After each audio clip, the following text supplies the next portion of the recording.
औज़ुबिल्लाहि बिस्मिल्लाहिर्रहमानिर्रहीम अल्लाहुम्मा सल्लि अला सय्यिदिना व मौलाना मुहम्मदिन मादिनिल जुदी वल करम व अला आलिहि व सहबिहि व बारिक वसल्लम। मोहतरम ख़वातीन व हज़रात, अस्सलामु अलैकुम। करीम आका सल्लल्लाहु अलैहि वसल्लम के मेहरबान अप्रूवल के बाद लिखी गई किताब मोहम्मद रसूलुल्लाह सल्लल्लाहु अलैहि वसल्लम वॉल्यूम 3 के साथ आपकी खिदमत में हाजिर हैं। किताब के मौलिफ़ हैं जनाब ख्वाजा शमसुद्दीन अज़ीमी साहब और हज़रत यूनुस अलैहिस्सलाम का किस्सा आज हम कंटिन्यू करेंगे। टाट का लिबास।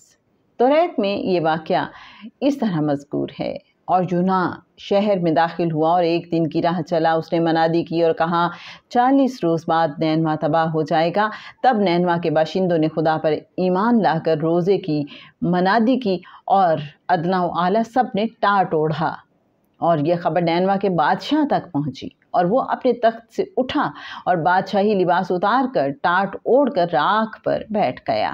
और बादशाह के फरमान से नैनवा में ये मनादी करा दी गई कि कोई इंसान या हैवान खाना ना खाए, पूरी रियाया टाट पहनेगी, अपने जानवरों पर भी टाट के झोल डाल दिए जाएं, सब इंसान खुदा के हुजूर गिरिया उजारी करें, हर शख्स बुरी रविश और जुल्म से बाज रहने का अहद करे, शायद खुदा रहम करे और अपना इरादा बदल दे और उसके शदीद अजाब से हमें नजात मिल जाए। जब खुदा ने उनकी ये हालत देखी कि वो अपनी बुरी रविश से बाज आए, तो वो उस अजाब से जो उसने उन पर नाजिल करने को कहा था बाज आया और उसे नाजिल ना किया।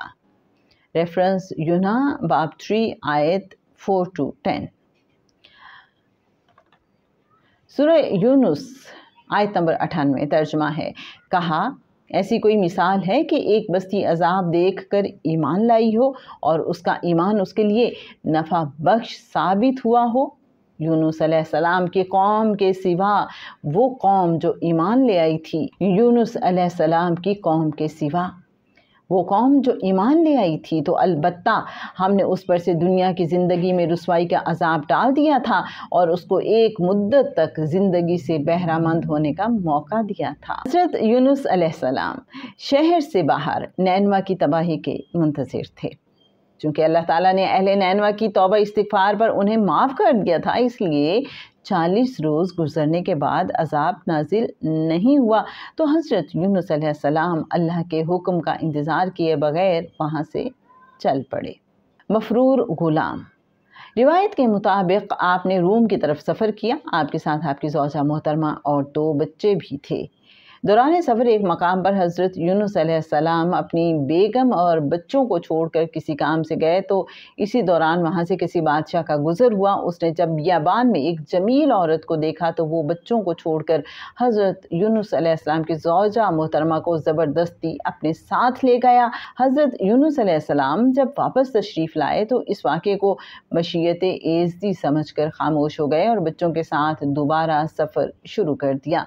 रास्ते में एक नदी उबूर करनी थी। आप एक बेटे को नदी के किनारे छोड़कर दूसरे बेटे को कंधे पर सवार करके नदी उबूर करने लगे।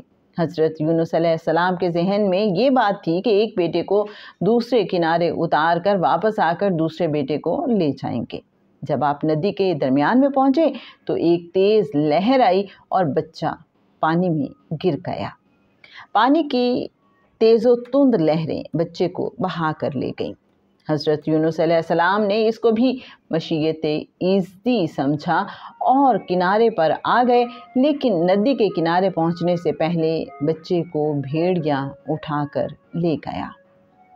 हज़रत यूनुस अलैहिस्सलाम सफ़र करते हुए दरियाए फ़रात के किनारे पहुँचे। साहिल पर मुसाफिरों से भरी हुई एक कश्ती तैयार खड़ी थी। आप उसमें सवार हो गए।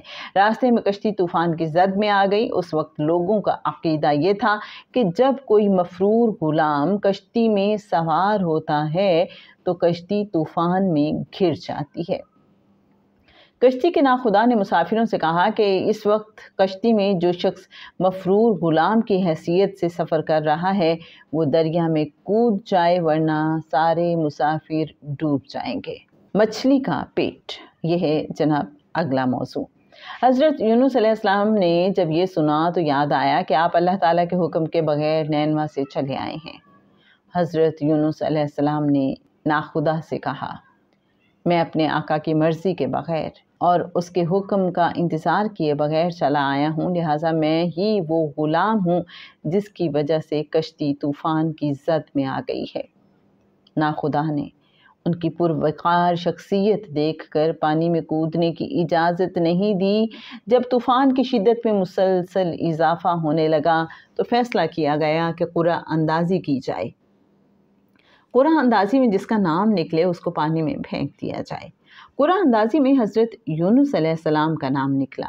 3 مرتبہ قرعہ اندازی کی گئی، ہر بار حضرت یونس علیہ السلام کا ہی نام نکلا۔ لوگوں نے مجبوراً آپ کو دریا میں پھینک دیا۔ دریا میں گرتے ہی ایک بڑی مچھلی نے آپ کو نگل لیا۔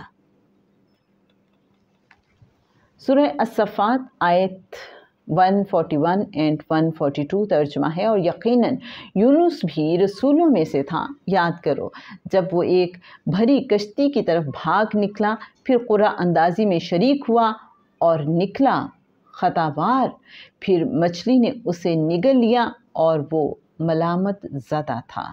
حضرت یونس علیہ السلام کو مچھلی کے پیٹ کی تاریکی میں اپنی بھول کا احساس ہوا اور آپ اپنی بھول پر نادم اور شرمسار ہوئے۔ اللہ کی تسبیح و تقدیس کرتے ہوئے معافی طلب کی۔ رحیم و کریم ہستی اللہ نے دعا قبول کی اور آپ کو اس تکلیف سے نجات عطا کی۔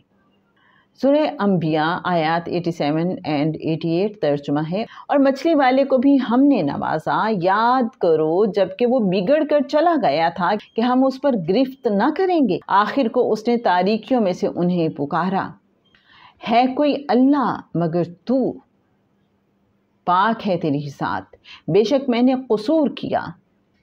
تب ہم نے اس کی دعا قبول کی اور غم سے اس کو نجات بخشی، اور اسی طرح ہم مومنوں کو بچا لیا کرتے ہیں۔ جناب آج کے لیے بس اتنا ہی۔ انشاءاللہ حضرت یونس علیہ السلام کا قصہ ہم کنٹینیو کریں گے کل کی ایپیسوڈ میں، اور انشاءاللہ کل کے ایپیسوڈ میں یہ قصہ اپنے اختتام کو پہنچے گا، بس تھوڑا سا انتظار۔ اللہم صلی علی سیدنا و مولانا محمد معدن الجود والکرم وعلی آلہ و صحبہ وبارک وسلم۔